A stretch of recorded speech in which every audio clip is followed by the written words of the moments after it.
All right, so I never start a podcast like this, but I have to with you. So here goes. Let me see if I can do this. Place my feet where the rubber meets the road. Shape my heart to please your eyes alone. That I may live my life. Listen to you do the harmony. Where the chisel meets the stone. Oh my gosh. Oh, yeah. Oh, Billy. That was me and Justin Peters. Wow. Yeah. Wow. That was on our second record. Uh-huh. It still gives me chills singing it. But to be able to relay those lyrics back to you is just incredible. So I'm so thrilled to have Billy Simon, one of the most influential people in my life over my career, on the podcast today. One of the great songwriters that I've ever encountered. Oh, my gosh. You were telling me on the phone, and I didn't realize this, and I went back and counted them. You were right. We recorded 11 of your songs on 4 hymn albums. So I'm going to go through them real quick because I had forgotten some of the ones you had written. Of course, Where There's Faith, you wrote. Let's see, A Man You'd Write About, Chisel Meets the Stone. Let's see here. Yeah, there was 3. Wrecking Ball. Yeah. I'll ride your wrecking ball. I forgot you had written on When It's Time to Go. When it's time to go, did you write that with Mark? Or no, that was Jeff Sylvie and I. Jeff wrote the music to that, and then I wrote the lyric. Okay, because Mark rarely sang a song that he didn't write on. But that was a big hit for us. Yeah. Let's see, what else? That Kind of Love. Wow, I'd forgotten about that one. Let's see. Oh, I've turned my phone off, so I can't get to all of them. But In Your Care. In Your Care, that was on the Christmas record, right? And then there was Living in the Lion's Mouth. Living in the Lion's Mouth. Yep, I sang that. I'm terrible at this. Puzzles? Puzzles. Yeah. Oh, yeah, I listened to that yesterday. So, yeah. Oh, what a great song. After we spoke about it. I hadn't heard that on the second record, for him record, which was Face the Nation, all 3 of my solos were your songs. That's right. And I think probably because I sang Where There's Faith, it was natural. I had some sort of connection to your melodies and your sensibilities, the way you turn a phrase. I've learned that now as I've gotten older, much older, that there are certain songs I just don't connect with, or melodies or phrasings that I don't. Yeah. Especially in worship, it's, which is a lot of what I sing.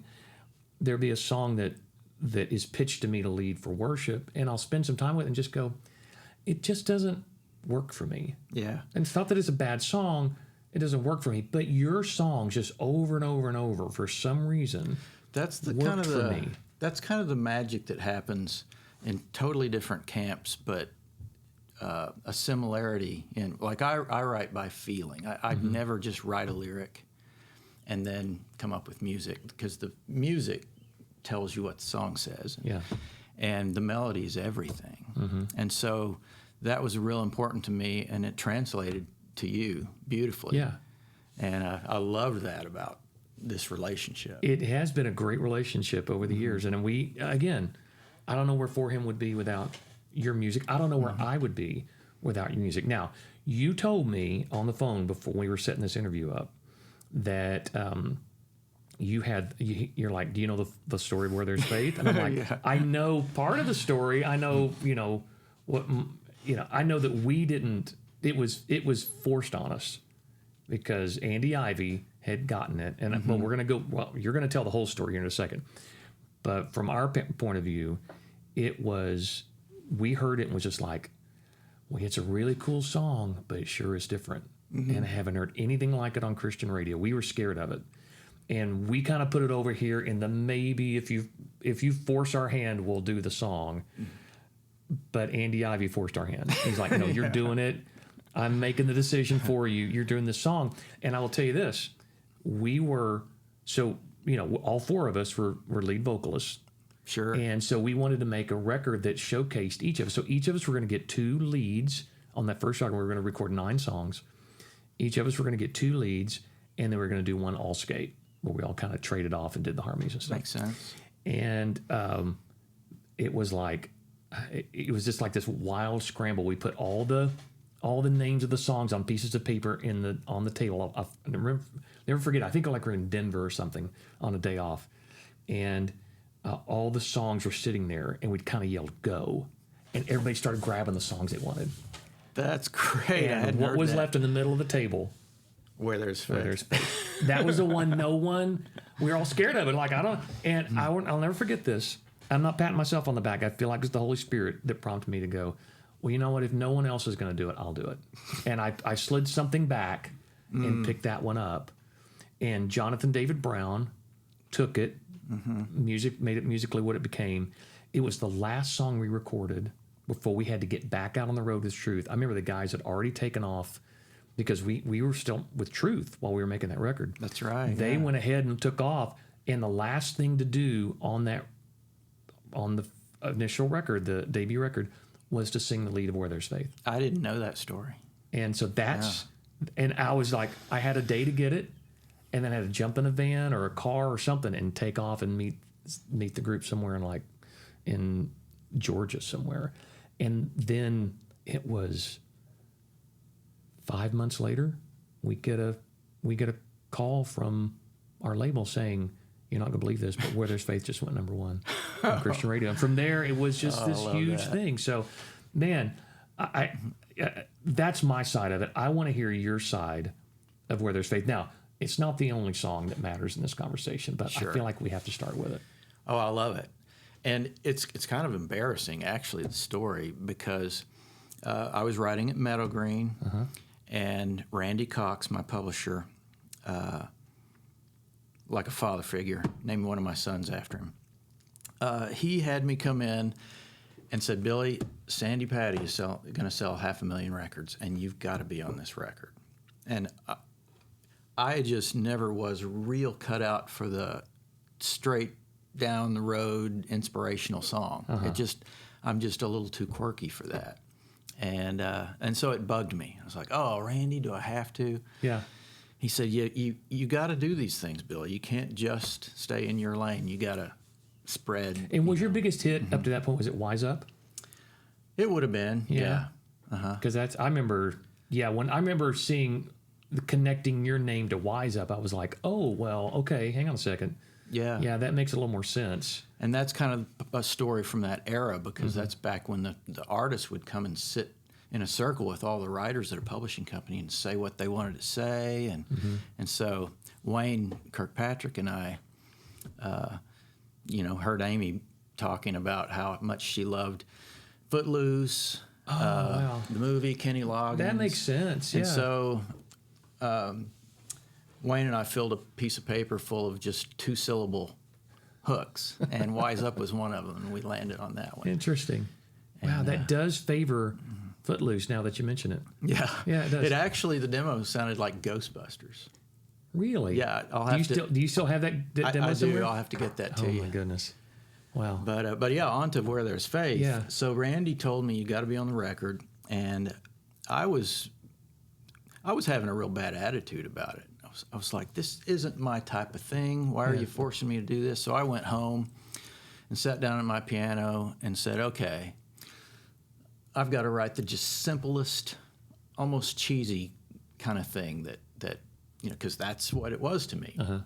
That's what it seemed like writing inspirational was.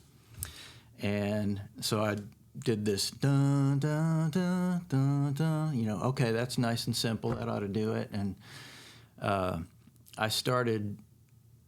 I always write from beginning to end. I'm kind of quirky that way. I don't know what the chorus is going to be until I get to the end of the first verse. That is unique. Because it's all a story. And I came up with, I just started saying whatever came out, and it was, I believe in faithfulness. I believe in giving of myself for someone else. And I was like, that's good. Okay. Wow. That's nice and basic. I'm having memories of hearing this demo now. It's freaking me out, man. And I went on, to the next part of it, and then came up to the chorus, and I didn't know what was going to come out. And that's when it just naturally went to where there is faith, there is a peace like an. Oh, wait, it's a. The voice calling, keep walking. I'll help you with it. You're not alone in this world. And right about that time, I just had this huge weight of humility just flow over me, and I felt so bad just there before the Lord, Yeah. at my piano. And I started bawling. Wow. And I dropped my head down on the keys, and it just went, and I sat there and cried for a little bit, and then gained my composure and apologized to the Lord. I said, I'm so sorry about the attitude. I didn't realize I was having such a bad attitude about this. And then I went on to the motorcade of Cadillacs and the... So was that based on an experience? That's what I always heard. Was that there was something... Well, there was on the record that Wayne Kirkpatrick and I made on our Run Amok record. Yeah. We had a song called Heavenly Light. Right. That was one of mine that I had written Yeah. for my cousin. He died when he was 17. Okay. So that's true that there was something like that, but that's not where this came from. Now, I did picture my aunt Rita, after her son had died. Okay. So all your memories kind of stay in there, and they pop up whenever something is similar. Can I tell you a funny story about that line? Yeah. Okay. So also watch your hands here. Oh, okay. Or I'll do it with you, and we'll get into rhythm somehow. So it was probably mid-'90s or so, and I was at my home church we lived down in Mobile, Alabama, and down the Daphne area. Okay. And a friend of ours got up, a young lady got up to sing the special music during the offertory, and we're like on the second row, and the track for Where There's Faith starts. And I just kind of leaned back going, Oh, no. oh, well, you got guts. It's singing my song when, right here when I'm right in front of you. And she gets to the line in the second verse, and she sings, "There's a lady dressed in black. She's got a lot of cataracts, but they're not coming back." Oh, my God. I remember just melting down in the seat going, oh, she did not just sing that. But when I talked to her afterwards, she goes, "Oh, that's not, I thought that was the lyric." She said it made sense to me.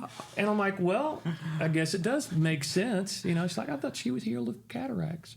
But that is just the most bizarre, hilarious story. Just the fact that she was singing the song at all. Yeah. I'm sorry, I hijacked you, but... No, but you mentioned that, the cataracts line. Sorry. That's one of the things that kept the song from getting cut. It was on hold several, I think like 5 or 6 different artists. Well, and that was one of our hangups with it too, was nobody's using descriptive language like this in the music that we heard on Christian radio at the time. Well, maybe Amy and some of the bigger artists that, but those of us down the line, it was way more traditional. And especially coming from Truth. I mean, I'm not saying it was square or anything, but it was more choral and, a lot more descriptive of who God is. But, to sing a line like careful in a motorcade of Cadillacs. Yeah. That was considered tugging too much on people's emotions, that it would bring a negative effect. And but that's what, I didn't get a gazillion cuts. I was the quirky writer in town, and that was my shtick. And that's what I loved. All the music that I grew up with, like Supertramp, Billy Joel, Dan Fogelberg. I can't name them all.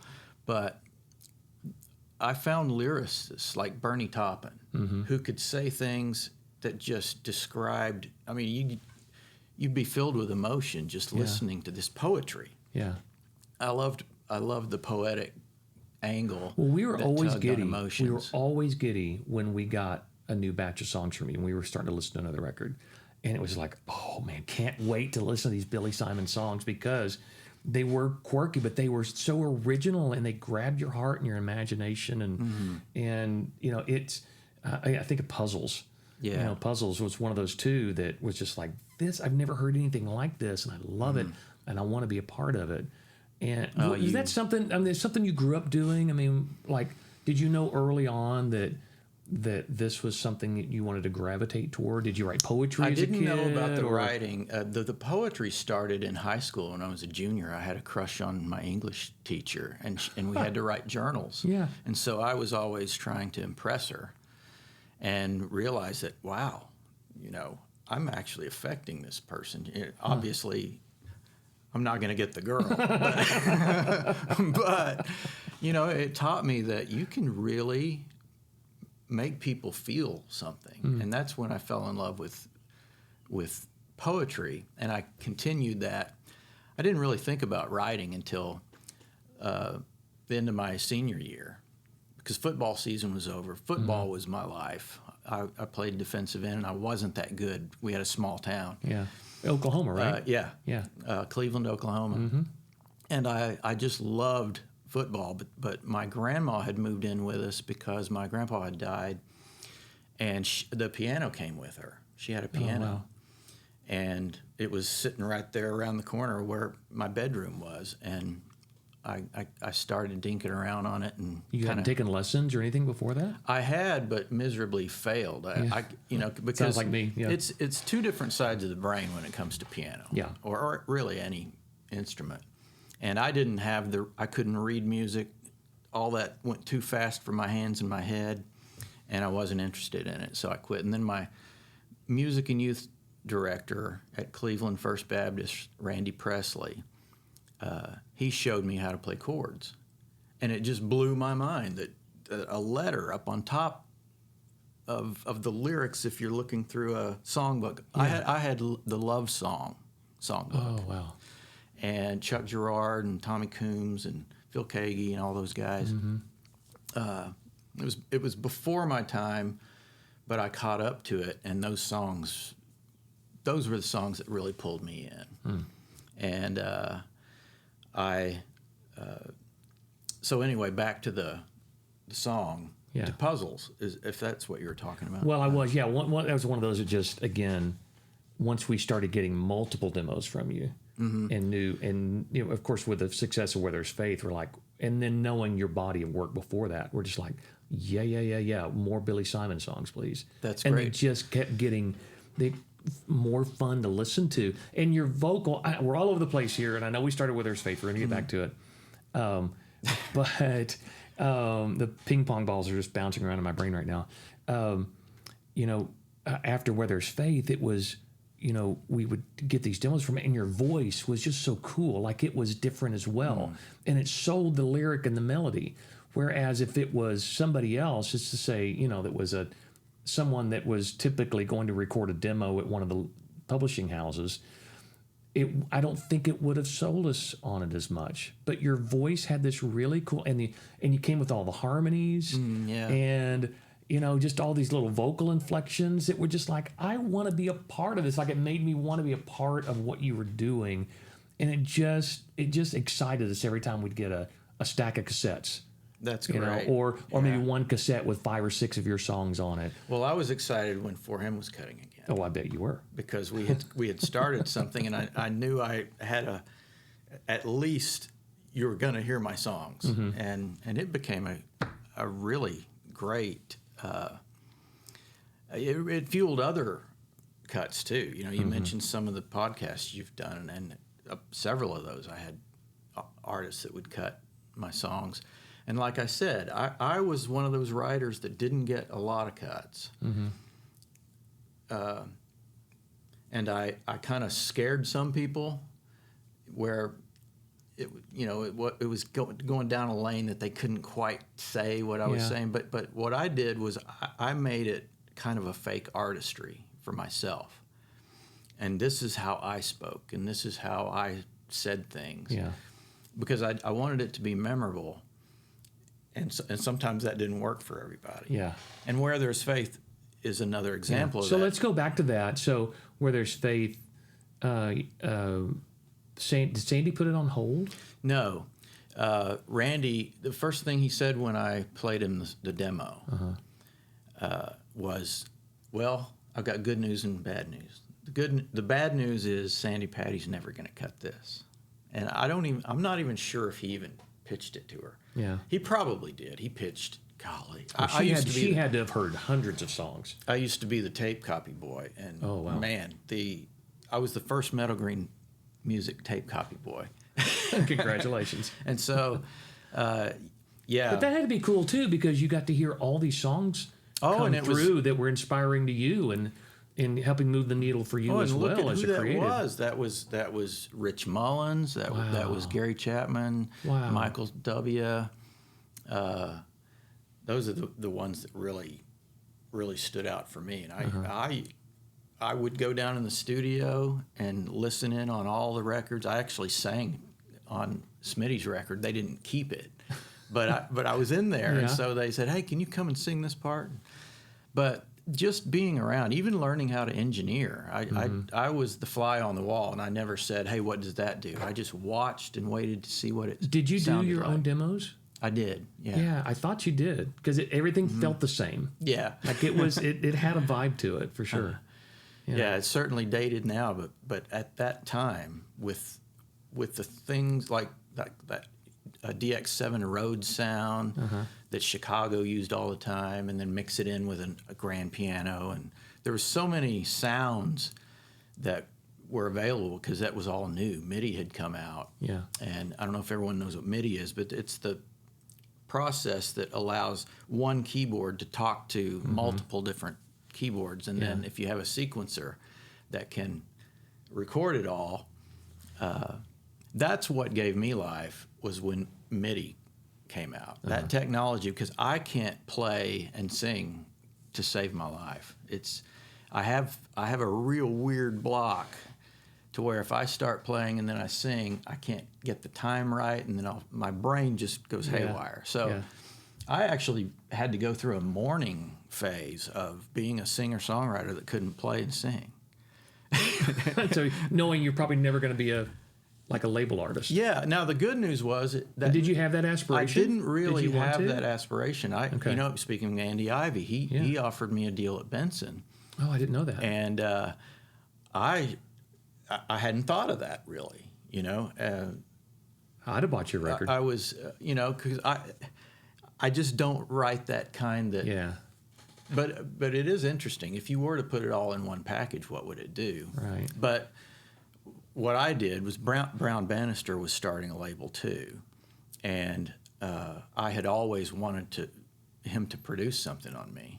And Bobby Blazier told him about me looking into being an artist, and Bobby knew about the Andy Ivey, what he had said to me, because Bobby and I were really close friends, and I had to go into Andy Ivey and say, Andy, I've always wanted to work with Brown Bannister, and I know you offered me a deal here on Benson, but He probably didn't I've blame got you. to take this. Yeah. He probably hated it, was like, yeah, I get it. I know, but that's one of those things, because I had a relationship with Andy, and he was so, he put all this together, and it was fantastic. Was he holding any of your other songs for other Benson artists? Yeah, he did, and I'm sorry, I'm not going to be able to name any. Well, But I don't remember. See, I don't remember. I'm trying to remember your other songs. I know you had cuts on Susan Ashton records, and you wrote Benediction, right? yeah, I wrote that with Wayne. It's a benediction. That's right. Oh, Yeah, that was all his that stuff's melody. So good. Yeah. And we just worked on Grand the Canyon? lyric together. That was not mine. Oh, okay. Al Denson had one. Yeah. I can't remember what was Alcatraz? on his record. Alcatraz, Yeah. that's it. Yeah. Yeah. Jeff Sylvia and I wrote that while I was in the hospital. Why were you in the hospital? I had a neck surgery. I had a vertebrae that had a bulging disc that they had to repair. So Jeff sent me the music, and that's the way Jeff and I usually wrote, Jeff Sylvie. And I just had a heyday with it. Just the idea of running, it just sounded like you're running from something, that music, and it turned into Escaping Alcatraz. Wow. A great song. But Great song. Okay, Where There's Faith. yeah, Let's we're go all back. over the All right. place. I know. That's okay, though. So Where There's Faith, how long between the time you wrote it and we cut it? Because what the story I remember is in my head was it kind of sat for a little bit. it went through to at least 4 or 5 artists and back with a request that we really like this song and we would cut it if you would change the second verse. So it was all around the second verse. Every time. Because I remember another one of our issues was we felt like the chorus was too long. Oh yeah. Like I just, again, we weren't used to that type of music in Christian music that we were listening to. Well, and I was coming from 70s, 80s rock. Yeah. That was all my influences. Now I did get, I was a big fan of Gary Chapman, DeGarmo and Key, and some of those acts that were new and young when I was still in high school.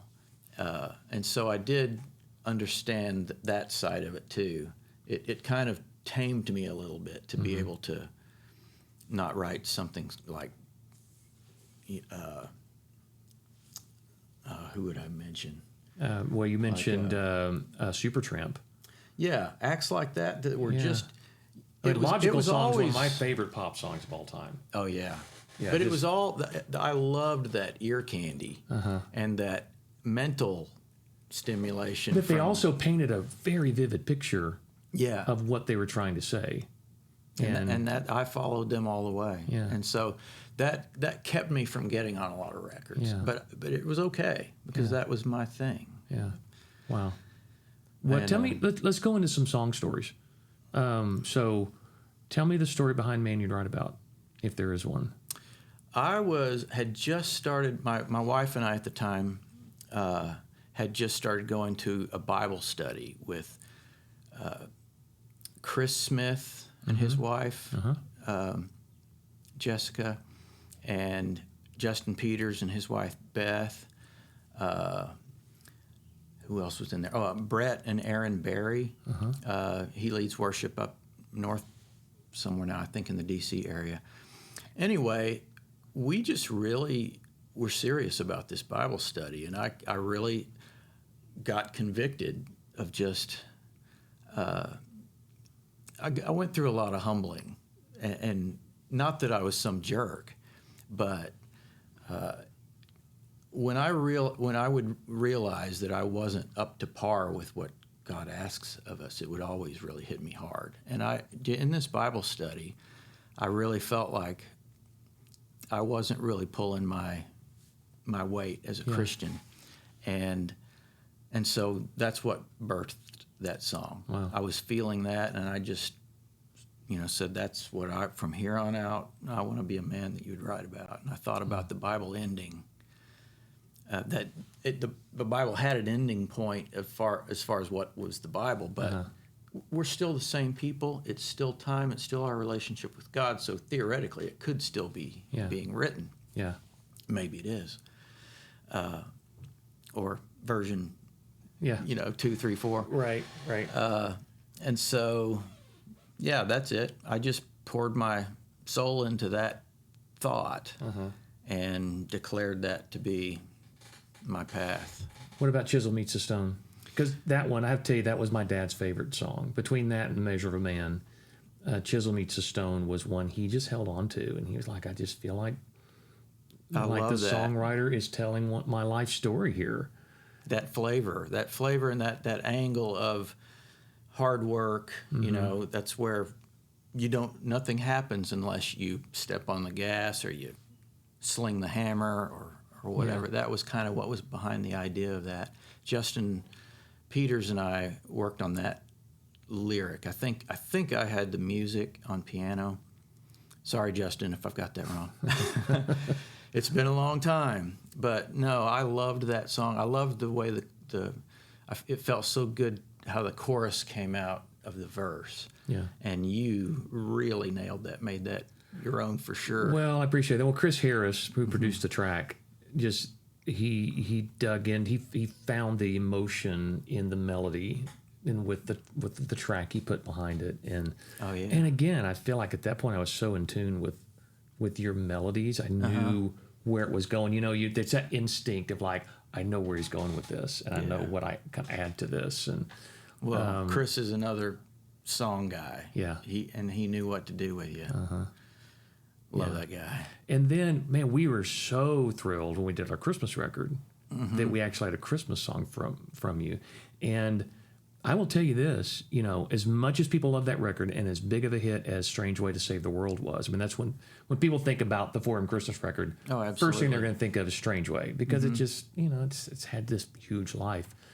But I will tell you, the sneaky cut on that record is In Your Care. And I do a Christmas show every year with a friend of mine, Grady Nichols, who's a sax player. And he wants that song. We do every year for that Christmas show. We do a live version of it and kind of do an extended. He adds saxophone to it. It's really cool. But then I have people come up to me all the time and go, that song is my favorite song on that record. Or that song is the one I think about when I think about that record. Even though Strange Way was such the big hit. Mm-hmm. In Your Care had such a beautiful language to it. Is there a story behind that one that you remember? Well, yes. I think the gist of the chorus, see, I'm a little bit... I write a song and go on to the next. Sure. And I hardly ever go back. Right. I think that... remind me of what I'll Be in Your Care is actually saying. I'll be in your care, safely harbor. So it's sleep, Mary, sleep, I will be there soon. And then it's sleep, Joseph, sleep. May you dream of love and peace to the earth through your newborn son. And then it changes on the third verse to now Israel, oh my chosen one. And then you get to the, you get through the bridge. And then it's now it's the resurrection, and you will be in my care. So and I've always loved the idea of, I say love it, I've always been intrigued by the idea of Mary and Joseph having to care for the Savior of the world in child creator. form. Yeah, and the stress that they probably had to be under. I mean, imagine them. I think about you writing a song, thinking about them losing Jesus in the temple. And getting halfway home and going, oh, my Lord, we have lost. We lost the Lord. We lost the Messiah. He was in our care, and we lost him. And I think that idea just really connected with me of this, probably the stress that they were under, knowing that they had to care for this child. And Jesus going, oh, yeah, you are. Mm-hmm. And that's what but started. Not really. That's what started the whole thing, was the idea of God coming to earth as a baby and, hey, I'm going to be real vulnerable and I'll be in your care. I thought I didn't know exactly how the song was going to be written when that came to me. Yeah. That's and I didn't have the hook. I just had the idea. I didn't know I'll be in your care. Yeah. But that's what really drives me, is an interesting thought or theory, not necessarily a hooky phrase. Yeah. I'll do that all day long. But again, it's what it's the artistry. It's the artistry that I had because I loved being moved by lyrics, and I loved music that would just take a vocal to a mood that people really needed. It could make you burst into tears. There's a mystical quality to it, isn't there? And you probably feel like, I think I had Mark Harris on, and we talked songs on a podcast recently, and he said he loves the idea that these songs are given to us by heaven. Like these songs are already written in heaven, and they're handed down to us to care for and to make them put them into the ears of people, and that I've written a little bit, but it's not a discipline that I carry. But I do know there are certain times when you find that right melody with the right chord progression, with the right lyric, you're like, it's transporting. Like you feel like something else has taken over. Yeah. And is that kind of how you have felt with songwriting, that that there's a silent partner with you as you're writing?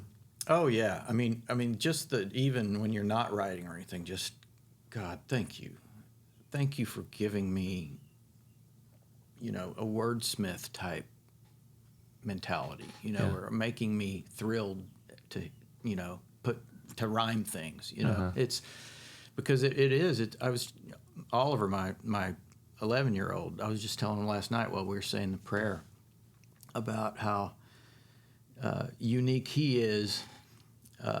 he's editing videos and animating, and he's got a YouTube channel, and he's found a lane at that early age, and that's been such a blessing for us, because having lost his mother just 2 years ago, I was really worried about what he was going to latch on to, but he just found things that his talent was just designed for, and that's kind of what we're all doing, just like you with your voice. I mean, if I had a voice like yours, I don't know that I would write as much, because that everyone has their sword that God gives us. That's right. And what's so cool about that is that we blend with each other and turn it into groups and songs and artistry and this. I mean, there's. I agree. I totally agree. Yeah, what I have, my gift is not better than yours. It's in addition to. Yeah. And we partner with each other. Yeah, or somebody who mixes sound, or someone who's great at building microphones that can capture voices, or someone who creates MIDI. Now you can do more with the music that you're creating. Or, people who build buildings that we can sing in with great acoustics. Exactly. It all works together, and we shouldn't crave another's gift. You can look for other gifts that you have, but the beauty of it is when you get to that point where you realize we're all in harmony together. And one with the other, we all need each other, and that's how that moves forward. We have what's crazy is you and I have a common bond with my brother Jerry. You knew my brother Jerry, right? Back in Oklahoma State. Yeah. Yep. Yeah. So he was did you go to Oklahoma State? I went one semester, and then I moved here. Oh, okay. So I couldn't take it. I just had to. What were you studying? Well, or what were you going to study? I looked through to see if there was anything musical, because I wanted to do was be a songwriter. Yeah. But I didn't know what else to do, because I didn't have, a route to just go, and I didn't know what I would be doing. I did find that by going to Estes Park. Okay. Another music and youth director from my past, a guy named Danny Meeker, him and his brother and sister had won the first competition at Estes Park. He sent me up there and called Cam Floria and said, hey, I'm sending a guy up there. It's too late for him to be in any of the competitions or anything, but just take care of him. And him and his wife, Cher, showed me around, and they were really kind to me. But I was able to glean all this activity at the time. What year was that? What year were you in Stillwater? I was in Stillwater in 81. Okay, so I didn't get there till 84, but I heard about you. Like your name was still on the wind. Yeah. Well, just because we were all big fans of Christian music, and that's true. I had some things. Yeah. So you'd had some cuts by then, right? Oh yeah. And so it was like something musical does come out of Stillwater. In fact, Truth, I think, was one of my first cuts. They cut. Which song did they cut? Is on the Still the Truth? No, Second to None record, right? The pink one. Yeah, second to None. It's on the Second to None record, but that was a Smitty song, wasn't it? You're second to none. I can't remember. You're the king. Oh, he wrote a song on that record called. I sang it when I got in the group. A New Heart. Yeah. Okay. I may not sing like the angels. Oh yeah, I may not preach like Paul. That sounds like one of your lyrics. What do you remember? What song it was? It was Jesus on my. I've got Jesus on my side. Yeah, I remember that song. A song Rich Mullins and I wrote. Oh wow. And Rich was. He would come and stay with me whenever he came to town before he moved to Nashville. Wow. And we got to become really close because he was so quirky. And secretly I was too. And so we had some of the best conversations, and it was great because he was quite a bit older than I was. And I was a little quirky too and didn't quite fit in with the rest of the writers. And he felt kind of the same way. It's not that we didn't like him or anything. I mean, Gary Chapman, when I first got to Nashville, he's the first writer I saw, and I had been just crazy about his records. Mm-hmm. And he was at Meadow Green and just said, "Hey, sit down. Tell me where you're from." And he was such a he was an me. includer for sure. Yeah. Yeah, but I lost my train of thought. We were talking about Stillwater. You were there. I was there in '84, and I was same thing. I knew I had a voice. Mm-hmm. Like I knew I had a really good voice, but I didn't know what to do with it.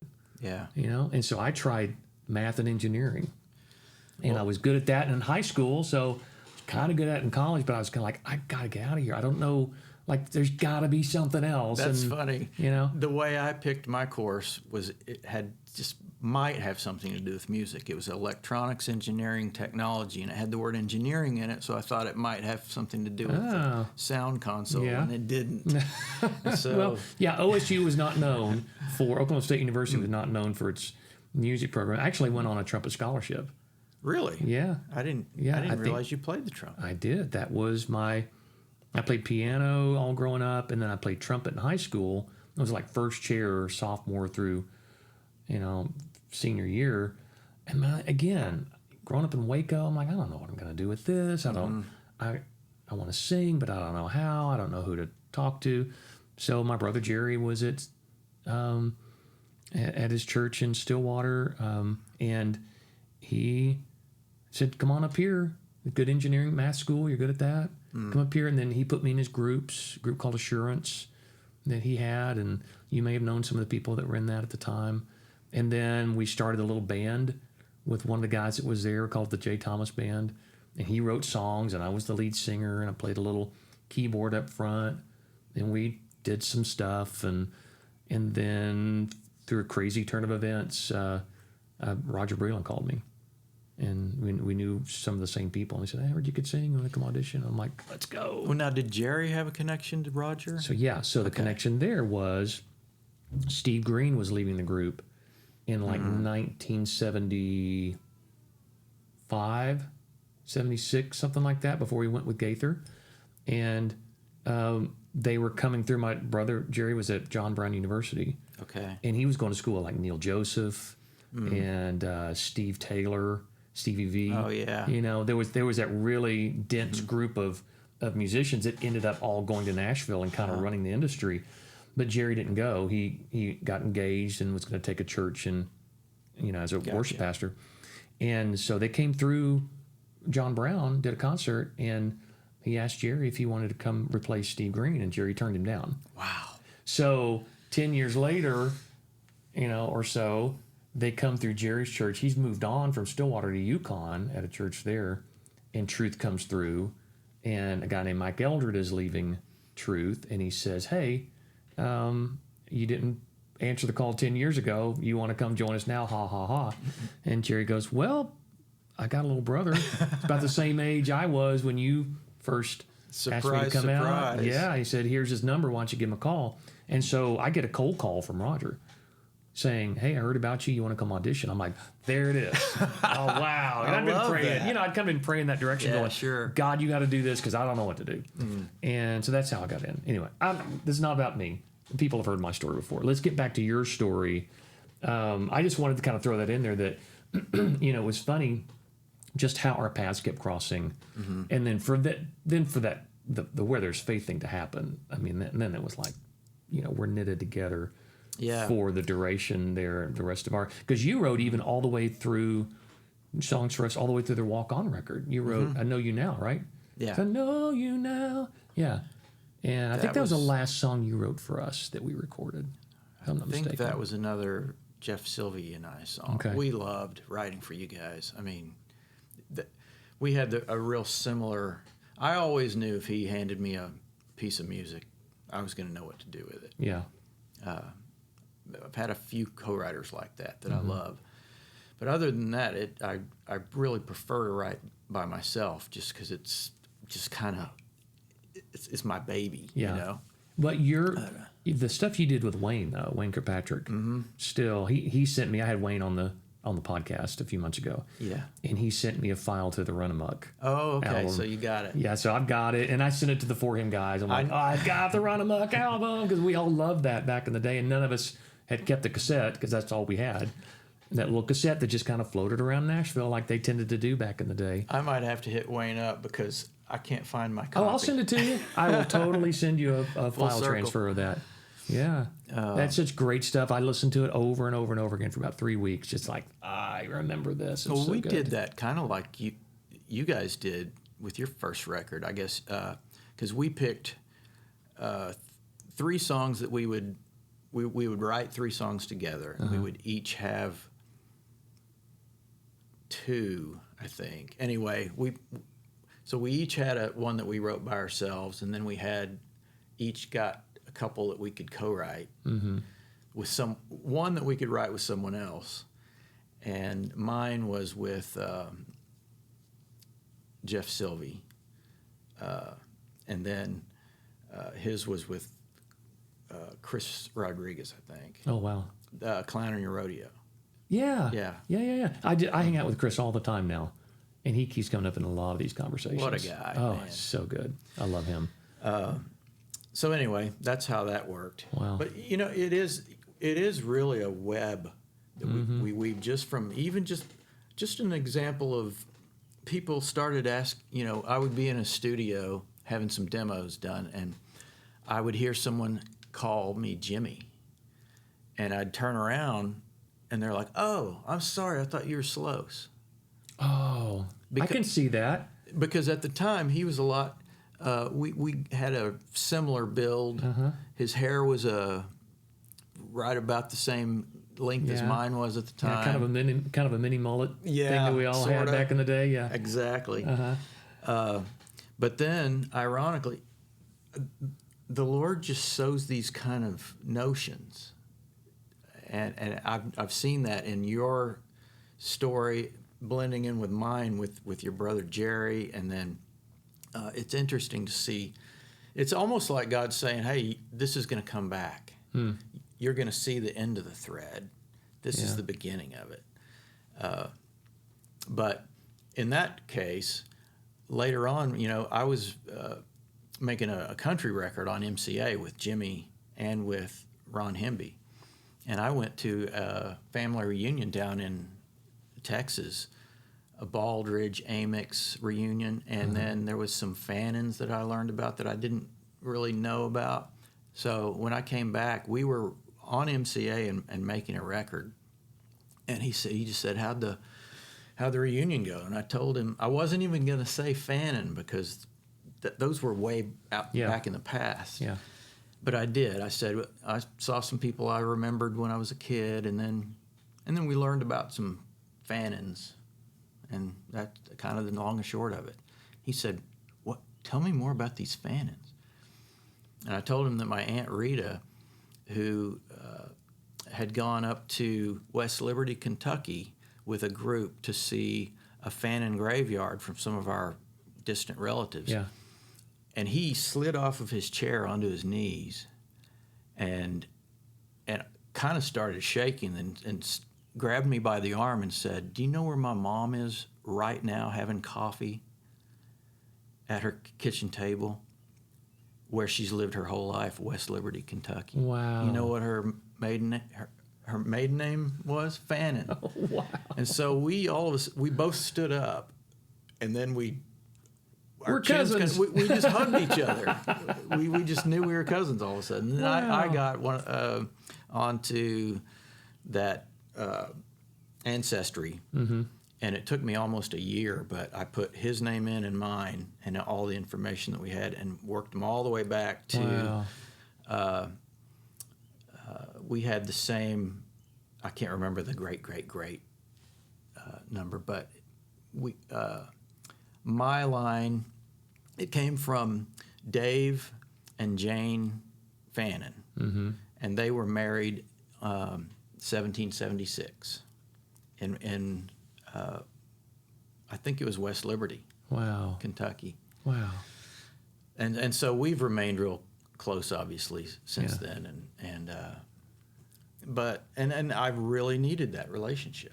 I always wanted a brother, and I didn't have one, and I feel like I got a lot of them. Wow, in Nashville. it's wild how God answers our prayers in the most, or meets our needs in the most unique ways that we could never have figured out. Oh, yeah. Or we could have never guessed how He was going to do that. So you talk about this thread from the beginning, seeing it to the end. So we have to talk about how you and I reunited. Okay. And from a distance. I mean, obviously we've reunited here, but the impetus for us having this conversation was that I was at Travis Cottrell's church, Brentwood Baptist, back in January. Was it January? It's been more recent. February, I think March? couple of months. Yeah. Okay. So it was sometime in the late winter, early Maybe spring. 3 months. Yeah. And so Travis had invited me to come out on Sunday and lead worship for their services, and so I came. We rehearsed all our worship songs, and in the middle of the worship set, he kind of stopped everything and went, "You know what? I can't believe I forgot to ask Andy to sing a For Him song. I've got him here, and how many of you remember For Him?" And everybody, clap and raise their hands. And he said, "Can you just bust out a little Where There Is Faith?" And so I did, and you were there. Yeah. He actually made a little talk about it, too, and he started reciting the lyrics. Yeah, well, it was the second service you came to. In the first service, it was impromptu. Okay. And so... That's even more unique. Yeah, and so so we did it, and we were like... And we came off stage after the service, and he was still like, "I can't believe I did not ask you to sing a For Him song." He's like, "We got to do that again." So... he definitely set it up more for the second service. But go ahead. Well, and that was part of what hooked me. So, I've had an interesting story. Jamie, my wife, passed in August of 21, and then one of my best friends came to live with me during that next year because he was going through a divorce. Jeff Jansen, who we co-wrote Wrecking Ball. Oh, wow. But Jeff was a pastor. He was our pastor. Jamie and I went to his church.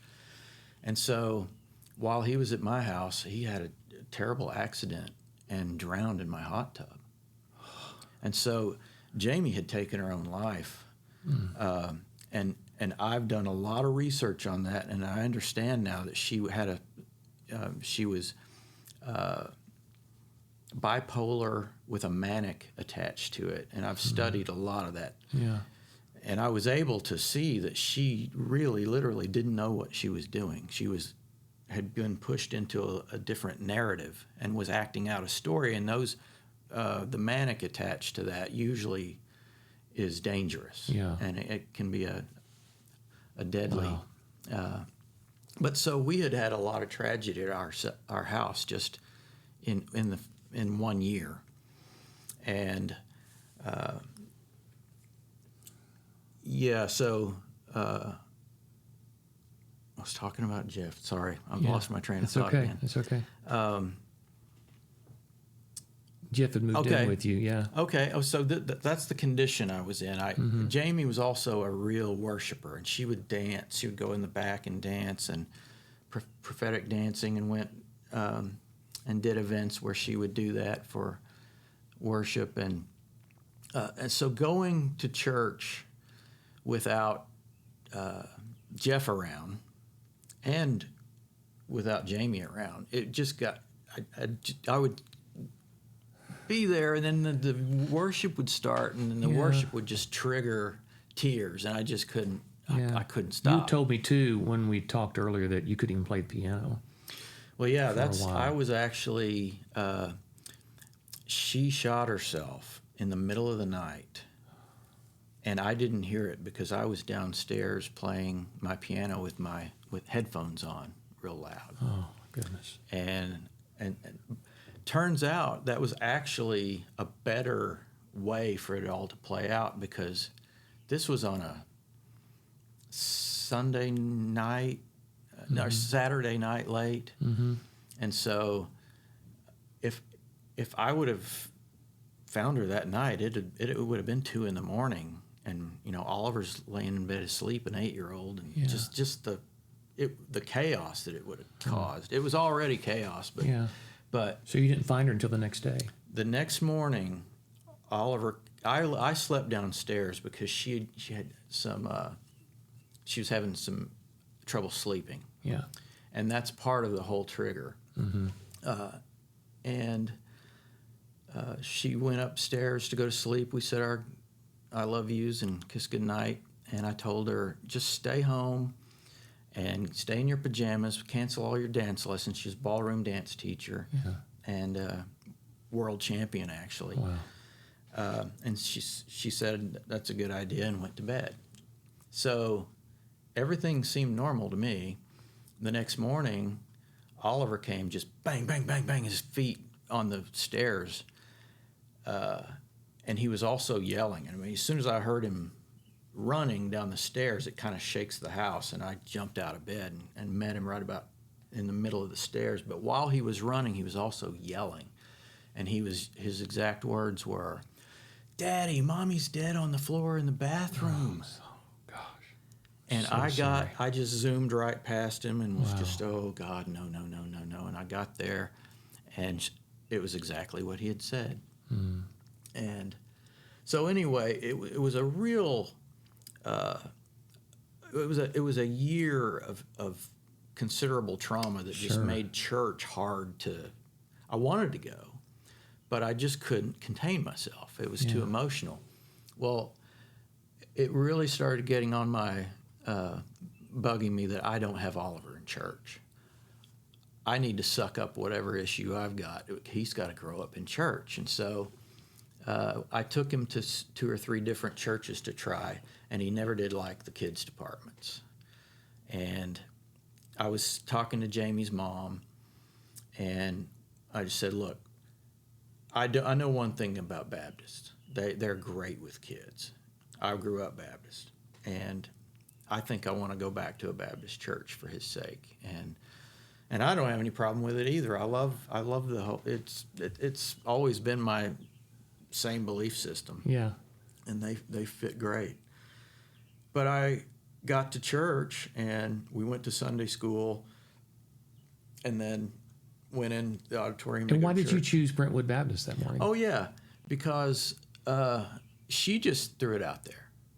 I said, I've got it. We got to get Oliver to a Baptist church. I think he'll have the best chance at liking it, and I know I would enjoy it too. Mm-hmm. So let's try that. And she said, well, how about Brentwood Baptist? I think they have a really good, it's nice and big. It ought to be really great. So I said, okay, well, next Sunday.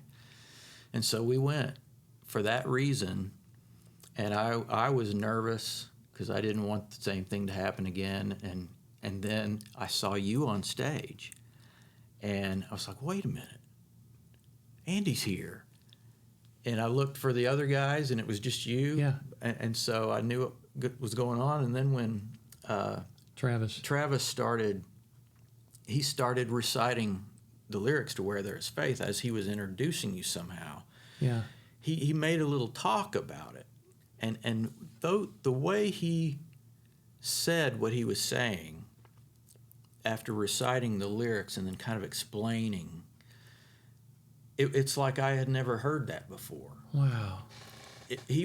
I was actually getting healed. Wow. And my ability to be able to handle going to church, was all healed in that whole moment. And I knew that it was too random. It was too random of all the churches you could have been at, yeah.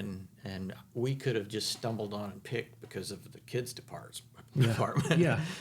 That's what makes that story so beautiful, because like you're saying, it's one end of the thread to another. I know I shouldn't say I can't believe it, but it's just like God. Like you get to a certain point in life, and I can't imagine what you've been through. Mm-hmm. I really can't. And I'm not going to pretend that I do. Of course, yeah. But what God did in that moment, and to set all that up, should just let us know, and people listening and watching this, God's going to do something. So, yeah, at some point you should just expect God to show up in the most incredible way, because he will. And again, you can't write the script.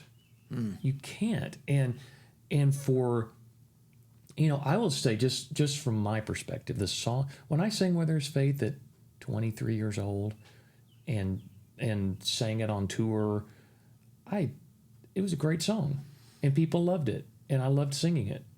But those lyrics didn't mean as much to me then as they do now after I've lost some people in my life and have gotten older and lived more life.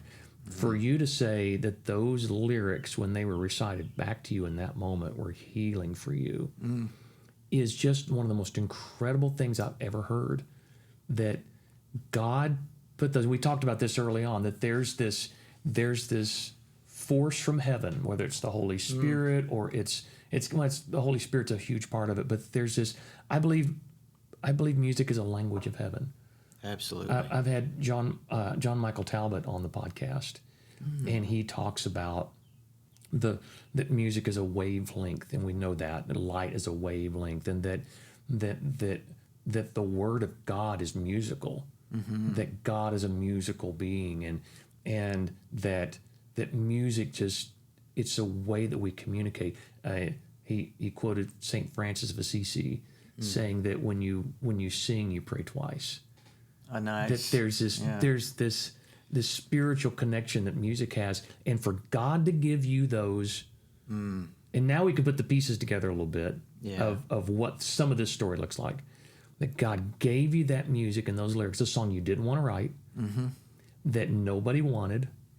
And I had a terrible attitude. They had a terrible attitude, but then something when you got to that chorus, when I saw what God was doing, in the moment you were writing it, I wasn't doing it. I was trying to just slop it down and be done with it. And then for God to say, you have no idea, but 40 years later, I'm going to use the lyrics of that song to heal you in a very difficult situation in your life. I just, as I'm saying that out loud, I'm just like, how, how? And everybody, did you do this?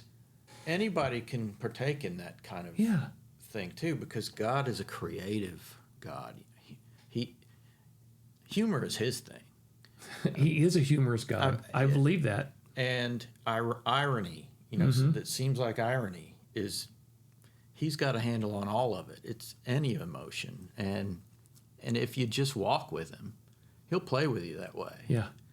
And I've witnessed a lot of it, and that was a doozy. Wow. And I was going to say too that my son Oliver, that's the very first time, when you're in music and your children are growing up or whatever you're doing, they don't really take that much notice all the time to what you're just dad. Well, my kids didn't. My kids never. Yeah. I remember it wasn't that long ago. Some station was playing some classic Christian music, and Future Generations came on the radio. And my daughter, who's 29, went, "Oh wow, I've never actually heard this song on the radio." I'm like, "How is that possible? You grew up in my home, and this is who we were." And she's like, she never paid attention to it." Yeah. But it's kind of like living in a certain town and you never go do the thing that everyone comes for. Exactly. But he noticed that I was at first I was a little choked up because I saw something that's going down here, and this is for me. I could see it, and Oliver looked up and noticed that I had a little tear coming down my cheek, and he asked me if I was okay, and I said, "I am, buddy. What he's saying there, those are my words. He's reciting my song." And his mouth went way open and eyes got big. He just, "Really? That's your song?" He didn't. Yeah. Because even in his lifetime, most of the time I've been out in the wood shop, with my Murphy bed business. I had to do something else. Yeah. Because I wasn't making. Yeah. We'll get to that in a minute because I do want to talk about that. But it was a really cool moment for him because the next thing was, you got to go talk to him. And he was being my manager there for a second, you know? He's like, we got to go make something happen here, you know? I didn't know this about you, Dad. And it was another uplifting thing to have my own son recognize that I could do a few other things besides what I do around the house. That's incredible. Wow, what a testimony for him. That's a moment he'll never forget. Yeah. Either. And it'll be a faith-building thing for him at some point. And he'll remember that. Another thread. Yeah, another thread. So let's go back a little bit now to, you said you make Murphy beds, and you're not a professional songwriter like you were when I first knew you, but it's a story that so many on these conversations have the same story. You got to figure something else out. Yeah. When the royalties start to dry up. So can we walk through that a little bit? Yeah, absolutely. Back a ways, when Jamie and I got married, that was a little bit after the whole Napster crash, where it kind of ruined everything for us. And so the good news at that time was that's when Jimmy and Ron and I got our record deal on MCA. We were called Chester White, and that's a type of pig. And so it was really good for marketing. And that only lasted. I'm one of those guys that has been involved in a lot of things that have like almost got there and then crashed. Yeah. Well, the head of MCA retired, and then another guy came in who really didn't like Mark Wright very much, and Mark is the one who had signed us. And so that's pretty typical. That happens a lot. Yeah. So we got thrown out with that bathwater, and so anyway, just even being connected to music was getting harder for me because there just wasn't enough income there. Well, I got a gig with Loretta Lynn as her merchandise manager. Oh, wow. And I did that for her for 13 years. Wow. And it was great. And I was on the bus, but I was slinging merch. I wasn't singing. You weren't writing songs, yeah. It was now I did have one time where one of Loretta's daughters, Patsy. No, it was Peggy. Peggy rode our bus. We had the band bus and then Loretta's bus. And I had brought some demos that I'd been working on and played them, and Peggy overheard, and she really liked it and said, can I let Mom hear that? Oh, wow. So she took them over to the bus and played one particular song. I did a version of Ruby, the Kenny Rogers hit. That's a Mel Tillis song. Yeah. And the reason I did that was because we had lost I was on another record label with a 4 in my name, Forerunner. Oh, I remember that. I was in the country group Forerunner. Yeah, I remember that. And we lost our record deal through another story. And we were trying to get another one, and so I was trying to come up with something real creative to do to get us a deal. And so I did a real cool version of Ruby. And that got me a little bit of traction, but it didn't revive the record. But I made a record in 2008. Jeff Sylvie was instrumental in helping me get one last publishing deal. And then when that kind of fizzled, I had to find something else to do. And I remembered I have carpenters in my family, carpenters and school teachers. And I've kind of leaned on the school teacher thing in different situations, but this was the first time that I was actually going to build and sell something. And I remembered Dick Van Dyke getting caught up in this Murphy bed in the Dick Van Dyke show. I remember that episode. And that kind of stuck in my mind. And then when I had nothing to do, and I had lost my publishing deal, my record deal, everything. And, I hadn't gone to college one semester. So, and I was already up there and pretty far, to where they weren't wanting to hire people And I didn't have skills anyway, so.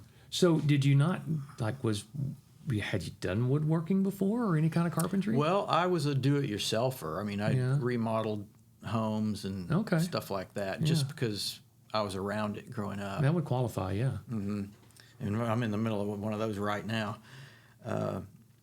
So I built the wood shop and started making Murphy beds.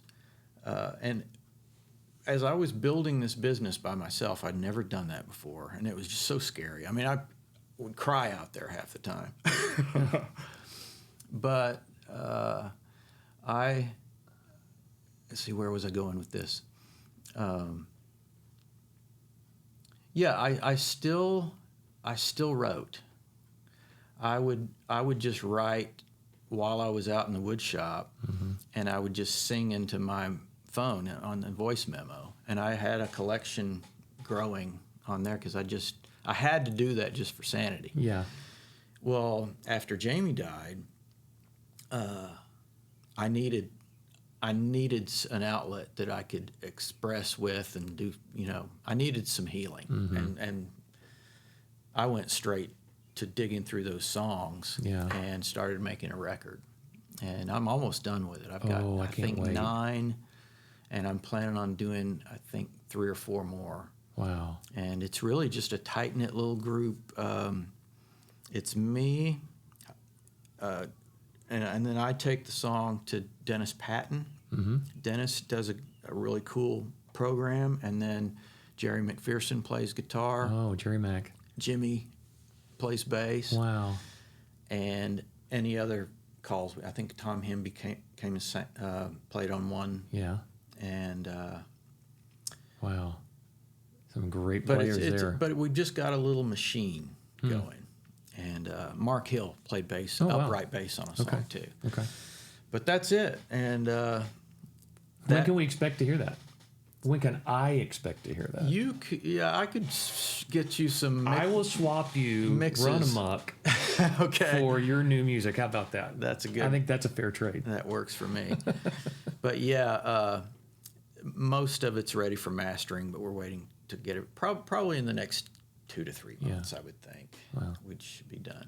But I can give you what I've got so far. I can't wait. I feel as giddy now as I did back in the day when we get those cassettes with your name on them and see some of those crazy lyric hooks on the front, the titles of the songs, and be like, okay, that's going to be good. I love that. Yeah. But another thread thing, though. So I wrote all these. I wasn't writing anything new, and I told you that I was playing piano when the event happened at home. That really blocked me, and I couldn't seem to even put my hands on a piano. Wow. And that I still haven't really written anything since then. And oh gosh, I got to cut this. We're gonna have to do this again or something, or just on my porch, because there's so many stories linked to this. And I'm not gonna start one we can't finish. Well, you gotta go pick up your son here in just a few minutes. Okay. Yeah, I think. But anyway, that those songs that I had written because I just needed to wound up supplying me with enough songs to make a record. Yeah. And I started training to be a keynote speaker with music attached to it. And it's called Keynote Concerts. And you do 3 stories and 3 songs. Oh, wow. And so when you were doing that, it's great to have product to sell. Yeah. And so God just kind of knew that my next journey was going to be this, and that I would need those songs. And I'm real excited about the record. It's very quirky and lots of stories. Well, I can't wait. Well, I just know, one thing I know about God is when He blesses you with such an unusually wonderful gift, like He's given you with songwriting and the way to express yourself through those songs. The God that I know just doesn't snatch it away. and say, okay, that's you don't get it anymore. It's Yeah. it's who you are. It's how he built you to deliver those stories and those songs and the way it again, this the way music makes us feel and think, and it's a connection to the eternal. I really believe that. Oh, So yeah. I just know I'm going to be praying for you, that I'm excited that we could sit down and share just some time together. You know, This is just it's good to fantastic, see your Andy. face. It's good to hear that you're moving forward. And I remember when Jamie passed. I remember, you know, I was planning on coming up for the funeral, but something happened and we couldn't get there. But you know, just know that we have, you know, and I say this on behalf of the other three guys and for him, that we've been praying for you and rooting for you, and just we could for him would not be for him without Billy Simon. And so, Well, thank you. and you know, again, so many times on this podcast, I use the tagline, you can't tell the story of Christian music without, and fill in the blank with Billy Simon, because from Amy Grant to Susan Ashton to For Him to Point of Grace to Al Denson to so many others throughout the 80s, 90s, and early 2000s, our lives and careers are richer because of the gift that God gave you, and you were willing to walk it out, explore it, do the most with it that you could, and you always have a friend in us, and we're here thank for you. you, and I just look forward to what God's going to do through you in the future. Well, amen to that. Me too. And you know, we had threads Yeah. all along, and we're going to have more. Yeah. I was thrilled to have artists that would consider my songs, and I was blessed with a good little group of them, and you guys were the top dog. So I really appreciate this, and this is just life-giving to just talk about the glory days, kind of. And Yeah. I don't know how else to put it. It was golden era. I Yeah. like to call it the golden era of Christian music, and we were blessed to be a part of it. Yeah. Yeah. Well, thank you so much, Andy. Appreciate this.